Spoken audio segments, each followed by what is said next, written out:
Petition दाखल केली पाहिजे हे सर्वांचं म्हणणं आहे आणि हे आमचं पण म्हणणं आहे। सध्या शासनाच्या हातात काय आहे हे आपण तातडीनं केलं पाहिजे। शासनाच्या हातामध्ये काय आहे, ज्याप्रमाणे एक 5-6 वर्ष आधी सर्वोच्च न्यायालयाने एसटी कॅटेगरी मध्ये लागलेल्या सर्व कर्मचाऱ्यांना घरी बसवा असा सुप्रीम कोर्टचा जजमेंट आलेला होता। तेव्हा महाराष्ट्र शासनाने काय केलं की एक कमिटी गठीत केली होती। तर आपल्या हातामध्ये असं आहे साहेब की आपण आजच्या आज एक कमिटी गठीत करू शकतो, आपल्याला ज्युडिशियल पॉवर आहे शासन म्हणून। ती कमिटी जर आपण गठीत केली तर त्या कमिटीचा अहवाल आणि त्या कमिटीच्या काही शिफारशी आपल्याला करता येईल।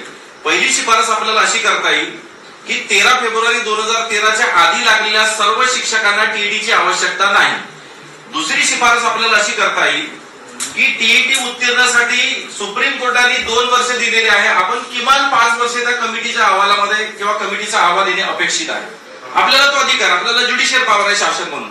सुप्रीम कोर्टाचं जजमेंट जरी आलं असेल तर त्याच्याकरिता आपल्याला स्पेस आहे की आपण एखादी कमिटी गठीत करावी, त्याचं अवलोकन करावं। म्हणून किमान 5 वर्ष त्या शिक्षकाला मिळाले पाहिजे। 13 फेब्रुवारी 13 नंतरच्या शिक्षकांबद्दल बोलतो आहे। वयाची 50 वर्ष इयत्ता 1ली ते 8वीचे प्राथमिक शिक्षक ज्यांचे झाले, त्यांचे 50 वर्ष झालेले आहे, त्यांना सरसकट आपल्याला सूट देता येईल असा कमिटीने एक निष्कर्ष काढावा। त्यानंतर बालकांचा मोफत व सक्तीच्या शिक्षणाचा अधिकार अधिनियम जो आहे तो केंद्र सरकारचा आहे।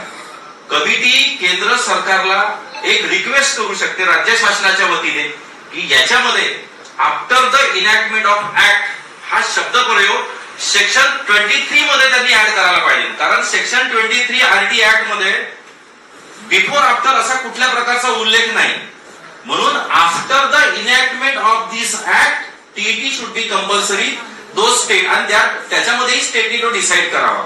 हे अमेंडमेंट आपण केंद्र सरकारला राज्य शासनाच्या शालेय शिक्षण विभागाने पाठवणं अपेक्षित आहे।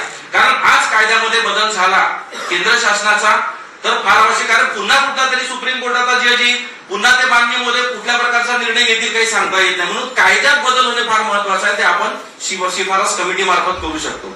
कमिटीने आणखी त्याच्यामध्ये शिफारस करणे फार आवश्यक आहे की हा कमिटीचा अहवाल रिव्ह्यू आणि शासन आणि शालेय शिक्षण विभागाने आजच्या घडीला काय करायला पाहिजे की रिव्ह्यू पिटिशन आपण दाखल करूच। रिव्ह्यू पिटिशनचा निर्णय काही तुम्हाला लगेच 2 दिवसात मिळणार नाहीये, म्हणून आज राज्य शासनाने काय करणं अपेक्षित आहे, कमिटीचा अहवाल किंवा केंद्र सरकारच्या कायद्यातला बदल किंवा रिव्ह्यू पिटिशनचा निर्णय येईपर्यंत इयत्ता 1ली ते 8वीच्या प्राथमिक व उच्च प्राथमिक शिक्षकांची स्थिती जैसे थे होती ती तशीच कायम ठेवण्याचं एक सर्क्युलर इमिजिएट काढलं पाहिजे।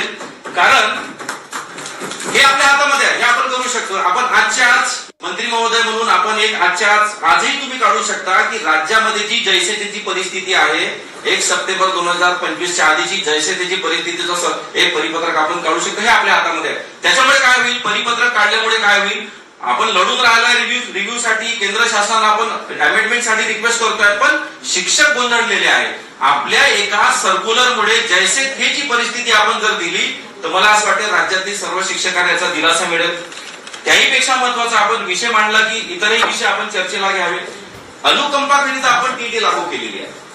अनुकंप म्हणजे हा खूप इमोशनल विषय आहे। एखाद्याचा घरचा व्यक्ती गेल्यानंतर तो त्याच्या घरचा कुटुंबातला व्यक्ती अनुकंपामध्ये लागतो सर, तो ऍक्सिडेंटली लागतो, त्याच्या डोक्यातही नाही राहत की मला नोकरी लागेल म्हणून, ऍक्सिडेंटली तो अनुकंपामध्ये लागतो। आणि त्याच्यासाठी आपण जुलै 2025 ला GR काढलेला आहे महाराष्ट्र शासनाने।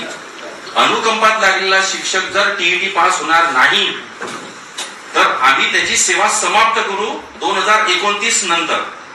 तर साहेब अनुकंपाचं धोरणच इम्प्लिमेंट होत नाही, म्हणजे तुम्ही त्याला अनुकंपामध्ये जर त्याची टीईटी त्यांनी जर पास केली नाही अनुकंपाच्या शिक्षकांनी तर त्याची सेवा समाप्त करू, त्याला अनुकंप लागूच झाला नाही साहेब। त्याचा घरचा व्यक्ती गेल्यानंतर जर तुम्ही त्याला कंडिशन्स लावत असाल तर त्या अनुकंपाचा काहीच उपयोग झाला नाही। म्हणून अनुकंपातल्या कर्मचाऱ्यांना शिक्षकांना टीईटीतून सरसकट वगळलं पाहिजे, हे आपल्या हातामध्ये आहे। कारण अनुकंपाचे धोरण वेगळे आहे, अनुकंपाचा ऍक्ट आहे, अनुकंपाचा अधिनियम आहे आणि आरटीएचा ऍक्ट अधिनियम हा वेगळा विषय आहे। सोबतच सर्व राज्यामध्ये काही प्रायमरी शिक्षकांच्या पदोन्नतीचे अप्रुव्हलसाठी म्हणजे प्रायमरी शिक्षकांचे मुख्याध्यापकाच्या पदोन्नतीचे प्रस्ताव एज्युकेशन ऑफिसलाच गेलेले आहेत. इव्हन नागपूरलाही गेलेले आहेत. आता प्रायमरी शिक्षकाला पदोन्नतीचा अप्रुव्हलचा प्रस्ताव म्हणजे एचएमच्या मान्यतेचा प्रस्ताव ईओ कडे गेलेला आहे. एज्युकेशन ऑफिसर फेटाळून लावत आहे की तुम्ही टीईटी नाही. नागपूरला असं झालेलं आहे की टीईटी नसल्यामुळे आम्ही पदोन्नतीचा तुम्हाला अप्रुव्हल देत नाही.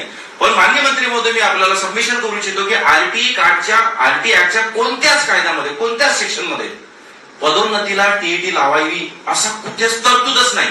म्हणून माझी तर नाराजी सर्वोच्च न्यायालयाशी आहे की कारण कायद्यामध्ये पदोन्नतीला कुठल्याच पदोन्नतीला टीईटीची आवश्यकता नाही. म्हणून आपण आज घडीला आपण काय करू शकतो की शासन म्हणून आज घडीला आपण सर्व राज्यातल्या शिक्षणाधिकाऱ्यांना जोपर्यंत राज्य शासन या संदर्भात कुठल्याच प्रकारचं धोरण ठरवत नाही तोपर्यंत आपण मुख्याध्यापकांची पदोन्नती थांबवता येत नाही. म्हणून सर्वात महत्वाचं याच्यामध्ये काय आपल्याला करता येईल, कमिटी गठीत करून या शिफारशी करिता आपल्याला कमिटी गठन कारण अशी कमिटी 11 कॅबिनेट मिनिस्टरची झाली होती एकदा अधिसंख्य पदासाठी. आपण एकही अधिसंख्य कर्मचाऱ्याला घरी जाऊ दिलं नाही. आज आपण त्यांना प्रोटेक्शन दिलेलं आहे. हे आज आपल्या हातामध्ये आहे. हेच तातडीनं केलं पाहिजे. रिव्ह्यू तर कराच सर, रिव्ह्यू मध्ये तर आपल्याला न्याय मिळेलच, पण आज घडीला हे करणं फार आवश्यक आहे. धन्यवाद.